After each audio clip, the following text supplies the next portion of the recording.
Well,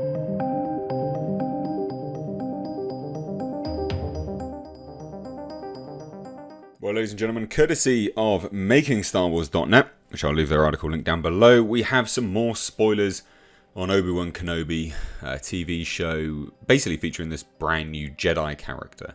So I thought we'd dive into it today, ladies and gents. The Disney Star Wars saga continues. Some of them are good, some of them are real, like, terror bad.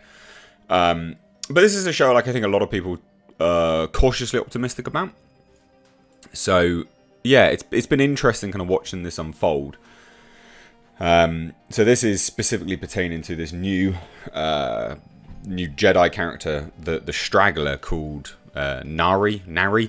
And allegedly, you know, we're going to be getting a de-aged Hayden Christensen as well. So there's some details on that. So like full spoilers ahead for all of this, ladies and gents. Full spoilers, obviously.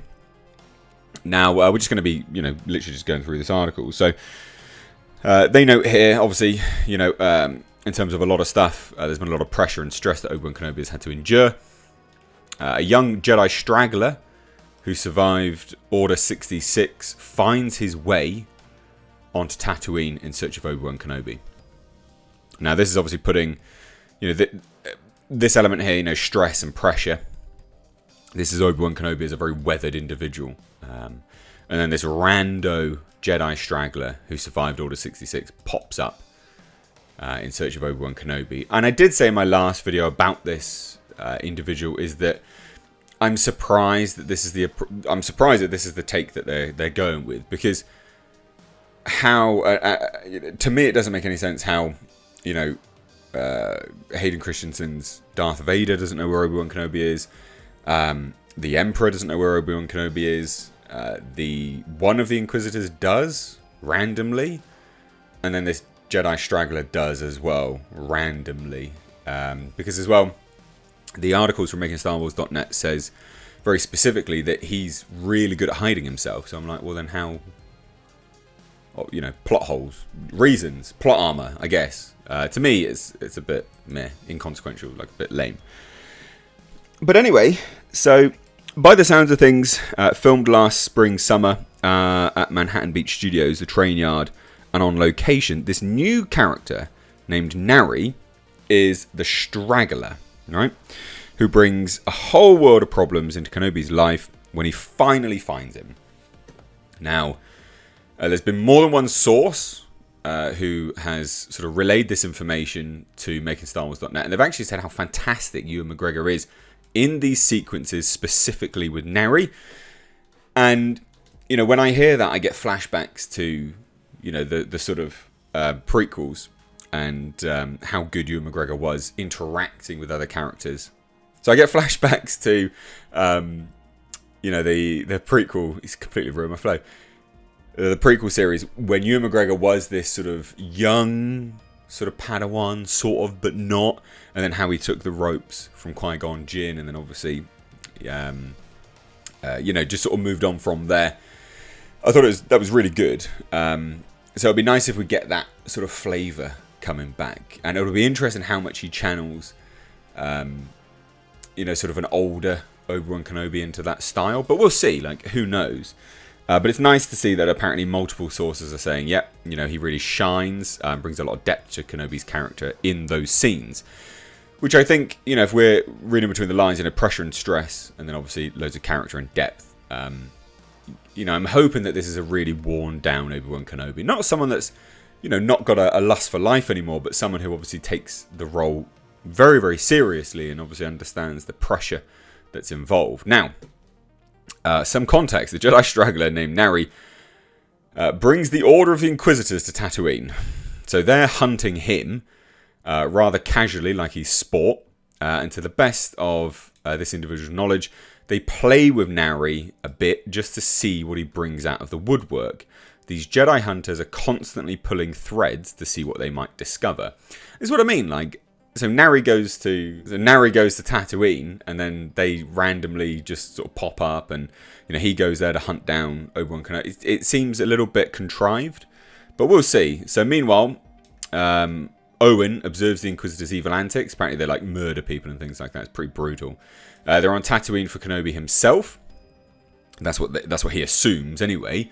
And it is a logical assumption for Owen to make. Owen's patience with Kenobi has worn thin, and after a heated moment, a defeated Kenobi returns to the wilderness of Tatooine, because Kenobi turns up to give Luke a gift or something like that from previous leaks.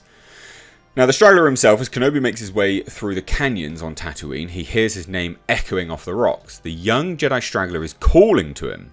And at first, Obi-Wan refuses to acknowledge the young man. When he keeps calling Obi-Wan to Kenobi, Kenobi tells the boy his name is Ben. The boy who grew up in the Jedi Temple knows Obi-Wan Kenobi when he sees him, though. And the boy says he is Nari, and he's been looking for Kenobi since Order 66. Kenobi still insists he's Ben, and not this Obi-Wan Kenobi. Good that he keeps character. Like, yeah, of course, he understands. Nari then tells Obi-Wan he's going to die if he doesn't help him. Bit dramatic, but I mean, he will, yeah. Obi-Wan then breaks character and tells him if he wants to live, he should go bury his lightsaber in the sands of Tatooine. The war has been lost and the Jedi are gone. It is over for them. Rejected and defeated, Nari leaves Ben alone. Interesting, but there is consequences. So after Kenobi meets with Bail Organa and sets off on his journey, he treks to the spaceport in his disguise to rescue Princess Leia Organa of Alderaan. And on the way he sees something in the distance. It is the body of Nari, which is a lot more brutal than I thought they were going to go with this series. So the body, he's been killed and he's been put on display by the Reaver and the Inquisitors. And a message, obviously, it's a message to Obi-Wan Kenobi. Kenobi's failed another young Jedi. He failed Anakin Skywalker. Now he's setting out to potentially fail again. The Skywalker twins are the most important part of his mission. They're the key to bringing balance to the Force and stopping Emperor Palpatine. Obi-Wan has two missions: protect the Skywalker offspring and connect with Qui-Gon Jinn to become more powerful than Darth Vader could ever imagine. I'm genuinely shocked that they're going to go that brutal with this series. But hopefully that's indicative of the angle that they're going with. This is very much for, not sequel trilogy fans. But one can hope, right? I feel like this new character, Nari, is used in a pretty smart way. We see the danger rather than being told there is danger. We know the outcome of this story. However, by showing instead of telling us what Luke and Leia are facing, it feels so much more dangerous. The inclusion of Nari ups the stakes substantially for the limited series with actual visual depictions of the consequences. And also it makes sense. This rando Jedi, where would he have gone in future? Well, he's dead, obviously. It actually removes a complete plot hole, which I quite like. This new character is representative of Obi-Wan's failures, but he is not the only component of this story beat, as a de-aged Hayden Christensen as Anakin Skywalker in new flashback sequences also remind us of the consequences of said failures. The kids can be killed, turn to evil, or become heroes. The odds are usually stacked against them. Nari bringing Jedi hunters to Tatooine also allows for Kenobi to leave Tatooine. If Kenobi stays to guard Luke, he might be bringing Jedi hunters to the boy's doorstep. By leaving, the Inquisitors are drawn off-world, which is something which they apparently orchestrated. They kidnapped Leia Organa to get, Kenobi out of the woodwork. So there you go. It sounds brutal. It sounds really brutal. So let me know what you guys think down below. I'd love to hear your thoughts. So please do let me know down below. If you're new here, do hit subscribe, ladies and gents. Thank you so much for watching. We'll obviously be reviewing this when it comes out. But thanks so much. Give the video a like and share. Take care. Apparently my dog's just coming in. Hello, mate. You coming in? Good boy. We've got Jasper cameo. There you go. He's barged in the office. You're interrupting my video, mate. Anyway... Got to keep my door closed a bit more. Anyway, Tatooine, and then